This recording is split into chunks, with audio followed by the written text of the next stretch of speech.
Welcome guys, in this video I'm going to show you how you can power on and power off manually Yamaha TW E3A.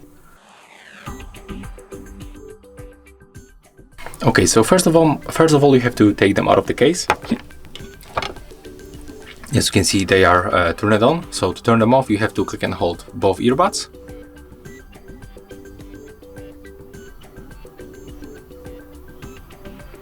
As you can see, when this indicator simply turns to the red, it means that they are turned off. And as you can see, the connection status has disappeared. And let's click and hold them one more time to turn them on. When the indicator turns blue, it means that everything is fine and they are activated. So as you can see, we are connected. That's all for this video. If you find it helpful, remember to leave a like, comment and subscribe.